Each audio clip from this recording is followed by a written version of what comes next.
Hey guys, welcome to the Field of 68 YouTube channel. If you like what you see here, hit that subscribe button and you'll get more college basketball content just like this. All right, let's get to Sunday superlatives here to cap off the show. Terrence, Oglesby, the most impressive win of the weekend in college basketball for you was? Kentucky over North Carolina. The manner in which they did it, they were able to jump out, get a big lead. There were some things to learn from. That was huge.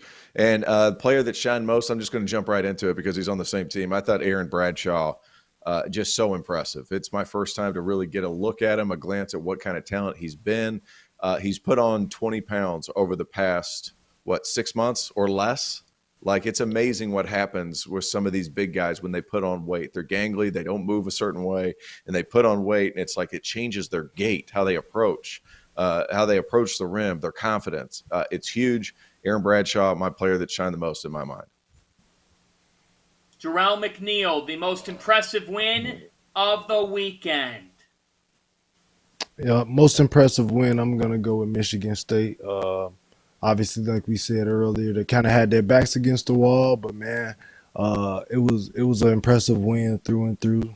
From the jump ball all the way to the final buzzer, man, and that's the team that we kind of expected. So I know we kind of been giving them some shit on here for the last couple weeks, but hey, you gotta tip your cap and give credit where it's credit due. They got a good quality win with that one, and for most impressive player, I'm gonna go Fletcher Lawyer. Fletcher Lawyer for Purdue. He showed up big. I think he finished with 27 points. He was a big part of what got them over the hump that game against Arizona. And like we talked about earlier in the show, when he's making shots at a high rate and he's putting in 4 to 5 threes a game, Purdue becomes a problem that becomes really hard to solve. So I'm going to go in a different direction here and not be the same old song because we've talked about a bunch of games. But to me, I saw a halftime score yesterday, and I thought to myself, man, that's tough. They missed their opportunity at home. I really thought that. It was 39-32 at the half. FedEx Forum, Memphis. Wild crowd, wild atmosphere, elite fan base. Look at And you. I saw Clemson was up 7.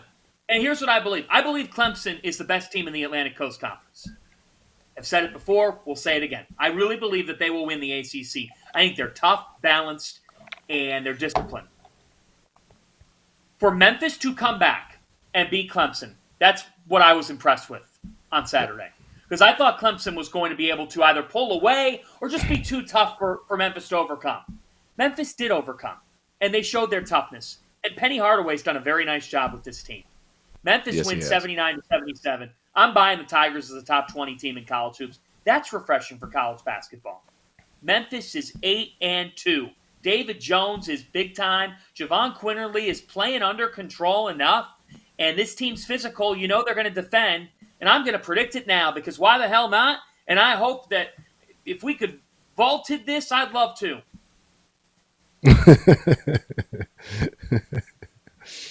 Memphis is going to play Kentucky in the NCAA tournament this March. I'm calling it right Nice. now. I don't know where it's going to be. Might be round of 32. Might be the Sweet 16. I just think that matchup's going to happen. John Calipari's back. that'd be Memphis fun. is back.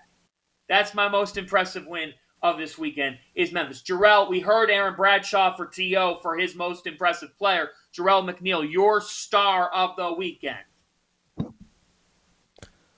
I'm gonna go back. I'm gonna go Michigan State again, and I'm gonna go Tyson Walker.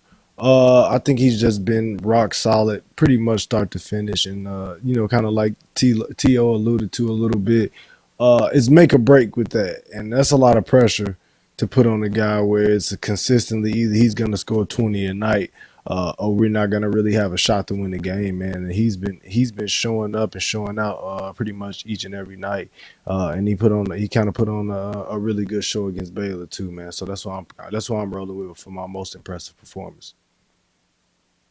I'm going to go with Kevin Cross, 6'8" senior at Tulane. Kevin Cross has put up back-to-back triple-double performances with 20-plus points a game in each of those triple-doubles. So shout out there to Wow. Kevin Cross. 20, 10, and 11 against Southern. Against Furman, he had 25, 12, and 12. Yep. That he deserves the credit. In a Okay, great game. last In a great game. Great game. In the last Sunday's superlative here, all right? The team that you wish you saw more from. The team that you wish you saw more from. Terrence Oglesby.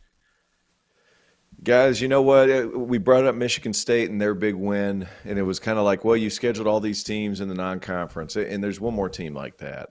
Alabama. They lose to Purdue. We all get that one, in a close one, but they lost. And then they lose again to Creighton, at Creighton. I understand I understand how hard that is. I'm waiting for this talented Alabama team to really start winning games. The Alabama's 6-4. They're very talented. Aaron Estrada is really good. Mark Sears has been sensational.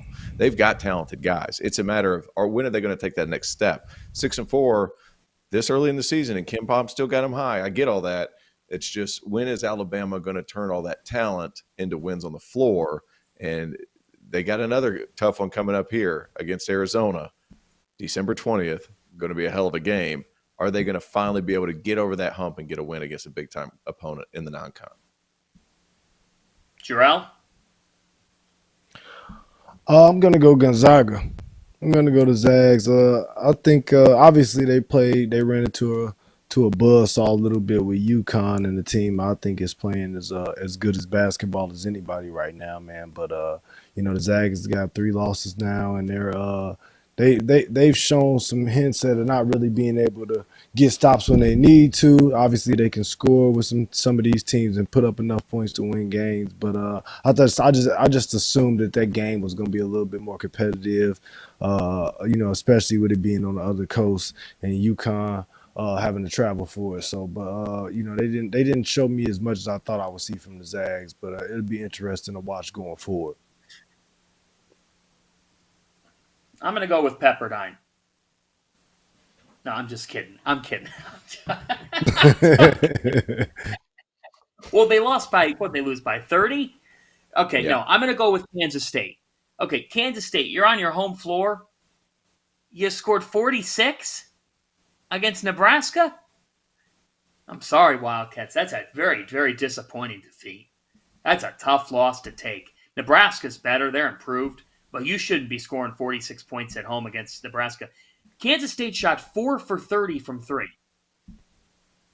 Tio, 4 for 30. That ain't it. That's not going to win a lot of games, Fanta. Not today's game.